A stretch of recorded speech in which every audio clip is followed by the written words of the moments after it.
अस्सलाम दोस्तों, इनसाइड में खुश आमदीद। 9 मई के 9 मुलजिम फौजी अदालतों के खिलाफ सुप्रीम कोर्ट में इस वक्त चलने वाली कार्रवाई में अचानक ही फरीक बन के सामने आए हैं और एक दरखास्त ने सुप्रीम कोर्ट ऑफ पाकिस्तान के जस्टिस इजाजुल एहसन साहब की सरबराही में बनने वाले 5 रुकनी बेंच को चौंक जाने पर मजबूर कर दिया है, क्योंकि एक अनप्रेसिडेंटेड सिचुएशन उनके सामने आ गई। क्योंकि वो सोच के कुछ और करने आए थे, एक दरखास्त ऐसी आ गई जिसने उनको एकदम से हिला के रख दिया। पूरे का पूरा माइंडसेट, आपको पता है बंदा सोच के आया हो कि मैं जाके ए कहना और अचानक ही सूरत हाल ही बदल के सामने आ जाए तो फिर बंदे एकदम जरा गड़बड़ा सा जाता है। ऐसी ही सिचुएशन आज सुप्रीम कोर्ट ऑफ पाकिस्तान में उस वक्त सामने आई जब ये दरखास्त जो एडवोकेट ऑन रिकॉर्ड हैं उनकी तरफ से जनाब सुप्रीम कोर्ट ऑफ पाकिस्तान में पेश की गई। ना सिर्फ ये जिसने 5 रुकनी बेंच को चौंकने पर मजबूर कर दिया, बल्कि इसके साथ साथ मोहतरमा जस्टिस आयशा मलिक साहिबा के आज फिर एक सवाल ने माहौल को ही अक्सर बदल के रख दिया। बल्कि अगर मैं ये कहूं कि आयशा मलिक साहिबा ने मेला ही लूट लिया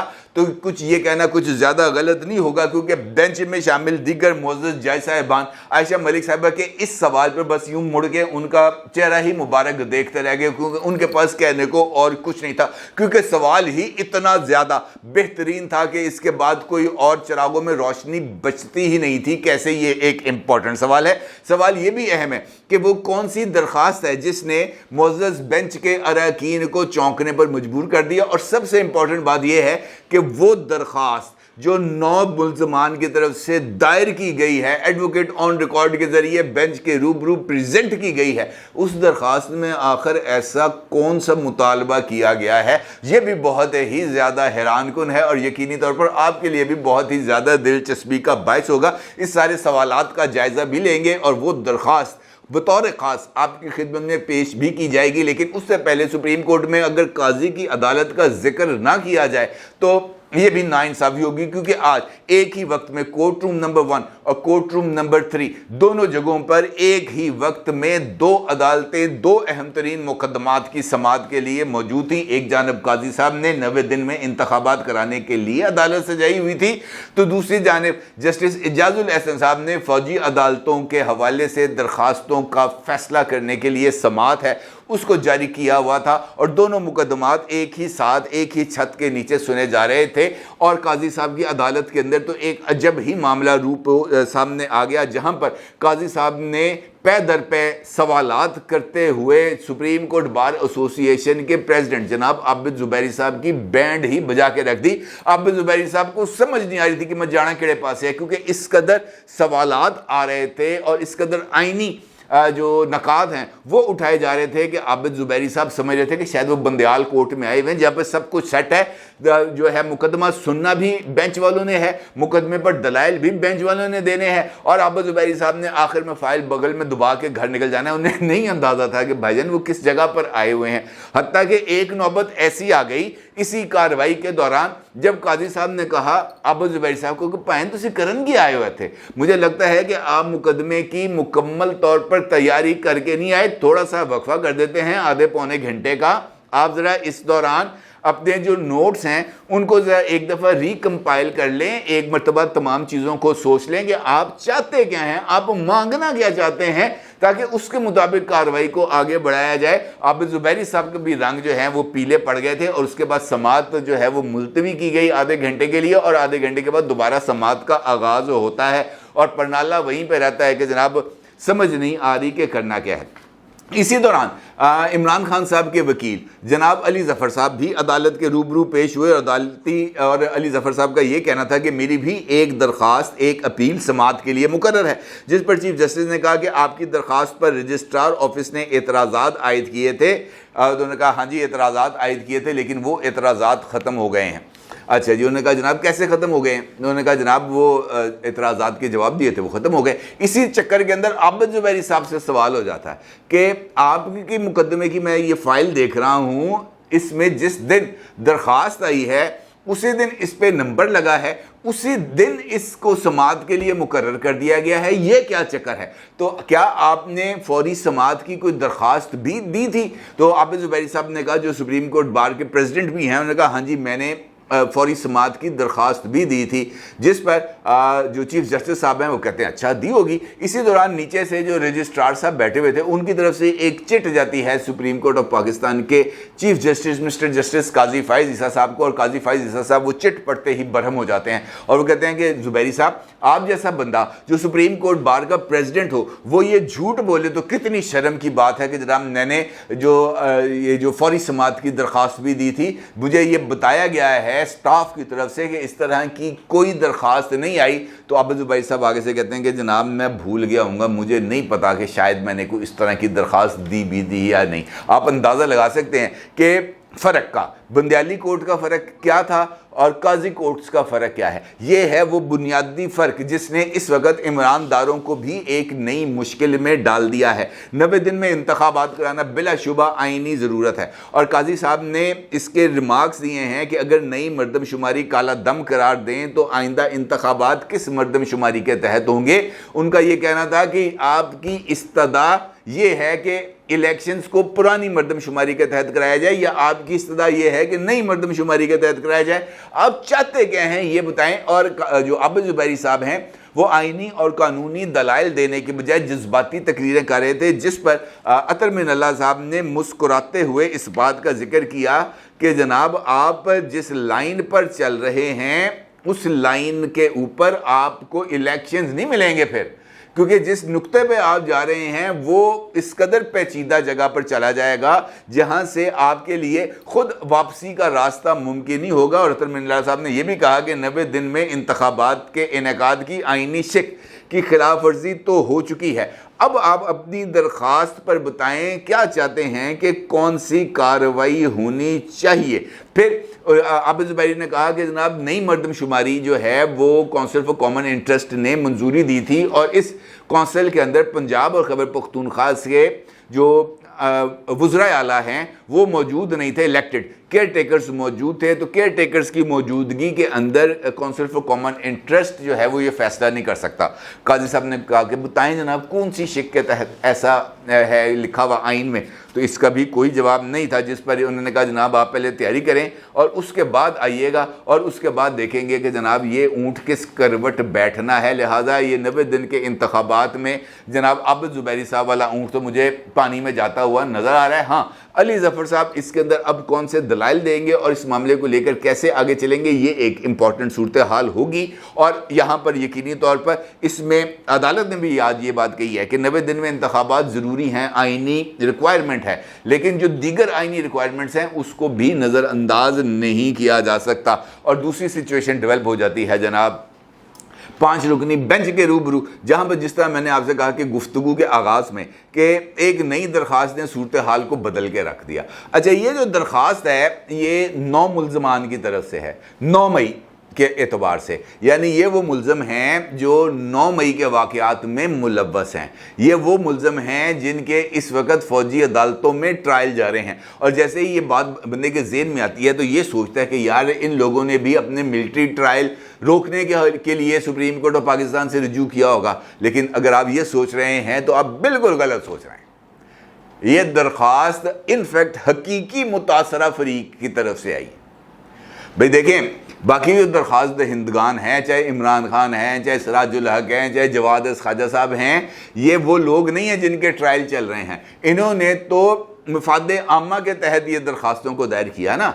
असल में फरीक तो वो लोग हैं जिनके ट्रायल चल रहे हैं। उनमें से 9 लोगों ने सुप्रीम कोर्ट ऑफ पाकिस्तान में एडवोकेट ऑन रिकॉर्ड के ज़रिए दरख्वास्त दायर की है, और इन दरख्वास्तों में मौक़िफ़ इख्तियार किया गया है जो आपके लिए बहुत ही ज़्यादा दिलचस्पी का सबब होगा। उनका ये कहना है कि 9 मई के वाक़े के बाद बतौर मुल्ज़मान फ़ौजी अथार्टी के हम ज़ेर हिरासत हैं। हमारा मुकदमा जो है वो फ़ौजी अथार्टी के तहत चल रहा है, और उन्होंने दरख्वास्त में इस बात का एतराफ़ किया है कि फ़ौजी अथार्टी का हमारे साथ रवैया बहुत ज़बरदस्त है, गैर मुतवक्का तौर पर हमारे साथ सलूक बहुत अच्छा है। और उन्होंने इस दरख्वास्तों में ये इस्तदा की है कि हमें मिलिट्री अथार्टी से इंसाफ की मुकम्मल तवक्को है, हमें यकीन है कि मिलिट्री अथार्टी हमारे साथ इंसाफ करेगी, लिहाजा हमारे मुकदमात को मिलिट्री अथार्टी के तहत फौजी अदालतों में ही चलने की इजाज़त दी जाए। कैसा یہ آیا نا مزہ. اب پتا چلا نا کہ جناب یہ جو اونٹ ہے یہ پہاڑ کے نیچے آتا ہے, تو پھر اس کو پتا چلتا ہے کہ پہاڑ زیادہ اونچا ہے کہ اونٹ زیادہ اونچا ہے. اب ان اونٹوں کو پتا چل گیا کہ یہ طاقت کے اس پہاڑ کے نیچے آئے ہیں جس کو آج تک کوئی کبھی بھی سرنگوں نہیں کر سکا, خاص طور پر پاکستان میں.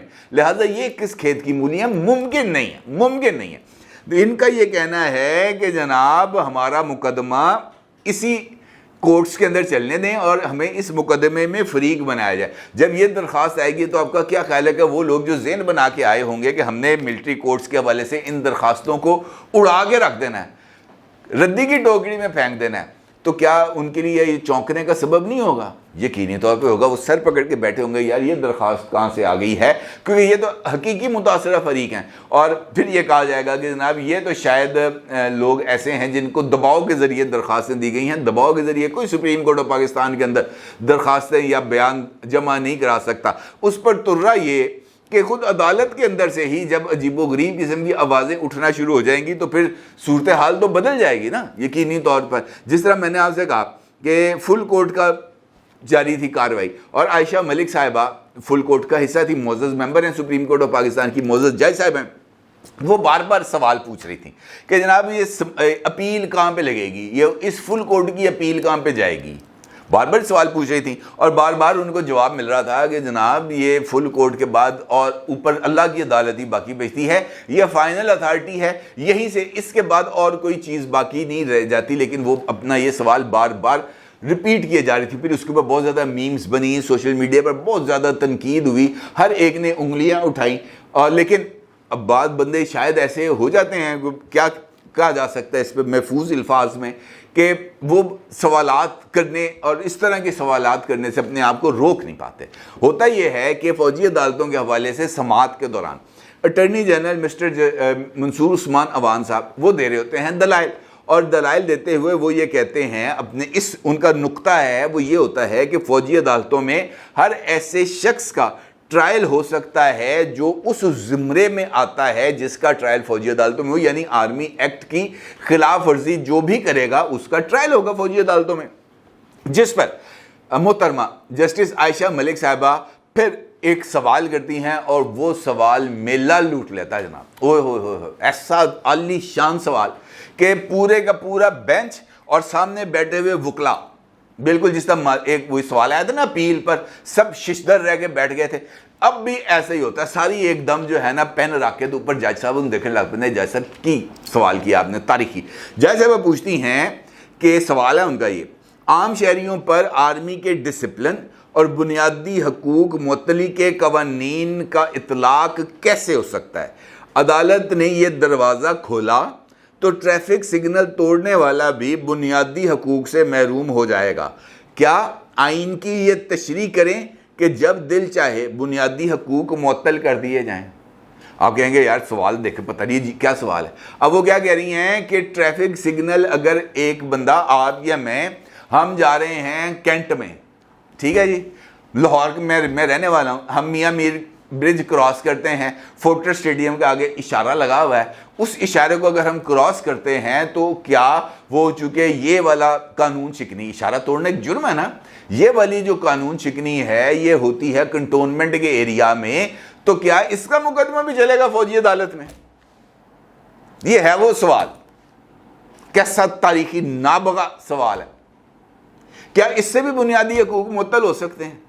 کیا اس سے بھی جو حقوق بنیادی حقوق کی معطلی کا تاثر آتا ہے کہ اگر یہ ٹریفک سگنل توڑ دیا جائے گا یہ قانون کی خلاف ورزی ہوگی, اور اگر اس کا مقدمہ چلایا جائے گا فوجی عدالتوں میں تو یہ دروازہ ہم کھول دیں کہ جناب جو بھی ٹریفک سگنل توڑے گا وہ جائے گا اس کا معاملہ فوجی عدالتوں میں, یا یہ کہہ دیا جائے کہ آرمی کے ڈسپلن اور بنیادی حقوق کا جو معطلی ہے یا بنیادی حقوق کی خلاف ورزی کا اطلاق عام شہریوں پہ کیسے ہوتا ہے؟ بھائی نہیں ہوتا. عام شہری پر اطلاق اس وقت ہوگا محترمہ جج صاحبہ جب وہ جائے گا کور کمانڈر کے گھر میں, جب وہ کور کمانڈر کے گھر میں جا کے اس کا بوا پنے گا تب ہوگا اس کا اطلاق, جب اس کے گھر کو آگ لگائے گا تب ہوگا اس کا اطلاق, جب وہ جا کر ISI کے دفتر پر حملہ کرے گا تب ہوگا اطلاق, جب وہ سرگودا کی ایئر بیس پر پاک فضائیہ کے جہازوں کو، جنگی جہازوں کو نقصان پہنچانے کے لیے دیواروں کو پھلانگے گا، ان کو آگ لگانے کی کوشش کرے گا، تب ہوگا اطلاق، کیونکہ یہ اس کا حق نہیں ہے کہ وہ ریاست پاکستان یا ریاست پاکستان کے محافظ ادارے کے اوپر حملہ آور ہو. یہ کسی بھی صورت اس کا حق نہیں ہے، نہ ہی اس کو یہ حق دیا جا سکتا ہے. یہ بنیادی انسانی حقوق نہیں ہے، یہ اس کی شہری آزادی نہیں ہے، یہ اس کی سیاسی آزادی نہیں ہے، یہ اس کی جمہوری آزادی نہیں ہے، اور ہو بھی نہیں سکتی، کسی صورت نہیں ہو سکتی. لیکن کیا کریں، پتہ نہیں کہاں سے یہ ناپ کے اکٹھے کر کے یہاں پہ بھرتی کی ہیں، مجھے تو سمجھ نہیں آتی. ایک بات چھوٹی سی بات ہے، وہ سمجھ میں نہیں آ رہی. بھائی یہ جو میں نے آپ کو بتایا ہے کہ یہ 9 ملزم ہیں جنہوں نے 9 مئی کے واقعات میں توڑ پھوڑ کی ہے، وہ کہتے ہیں کہ ہمارا مقدمہ چلاؤ فوجی عدالت میں، ہمارا مقدمہ سول عدالت میں نہ چلاؤ. کیا آپ کو اس بات کی سمجھ آتی ہے؟ کیا اس بات کی سمجھ آتی ہے؟ اس کا مطلب یہ ہے جناب کہ آپ کے ذہن سے بہت آگے کی چیزیں ہیں، بہت آگے کی چیزیں. آپ ابھی تک اسی جگہ پر پھنسی ہوئی ہیں محترمہ کہ یہ بنیادی حقوق. کون سے بنیادی حقوق؟ یہاں پہ آج آپ مجھے بتائیں کہ کون سے ایسے بنیادی حقوق ہیں جو اس پاکستان میں مجھے اور آپ کو اویلیبل ہیں. ہم لوگ وہ نہ کردہ گناہوں کی سزا بھگت رہے ہیں جو ہم نے کیے نہیں. وہ جرائم یہاں پر ہوئے ہیں جو ہم نے نہیں کیے، لیکن خمیازہ مجھے اور آپ کو بھگتنا پڑتا ہے. یہ مہنگائی میں نے اور آپ نے کی ہے، یہ ٹیکس چوری میں نے اور آپ نے کی ہے، یہ بجلی بلوں میں اضافہ میں نے اور آپ نے کیا. یہ ان اشرافیہ کے للے تللے ہیں جن کا بوجھ ہم اٹھا رہے ہیں، اور یہ اوپر سے ہم پہ آ کر وہ جو ہے نا سوال کرتے ہیں کہ جناب بنیادی انسانی حقوق. بھائی پہلے چیزوں کو سمجھو. اس وقت آپ نے اگر عقل سے کام نہیں لیا تو یہ کھیل کسی بھی طرف جا سکتا ہے، کسی بھی طرف جا سکتا ہے. لہٰذا یہ جو درخواست ہے نا 9 رکنی میں، بڑی محفوظ الفاظ میں بات کر رہا ہوں کہ اس درخواست کو سمجھیں. یہ بنیادی فریق ہیں اس 9 مئی کے واقعات میں، براہ راست فریق ہیں. ان فریقوں کی بات کو سنیں. ادروائز اگر آپ اس کو فوجی عدالتوں کے قیام کو مسترد بھی کر دیں گے تب بھی اب رائٹ آف اپیل تو موجود ہے، اور پھر دیکھتے ہیں کہ یہ اس کا رائٹ آف اپیل کا آگے کیا عمل چلتا ہے. عمران خان کا مقدمہ فوجی عدالتوں میں ہی چلنا ہے، فوجی عدالتوں سے ہی عمران خان کو سزا ملنی ہے، کوئی دو رائے نہیں. لکھ کے لے لیں آپ اس بات کو. اپنے رائے کا ضرور اظہار کیجیے گا. آپ کو بہت شکریہ. اللہ حافظ.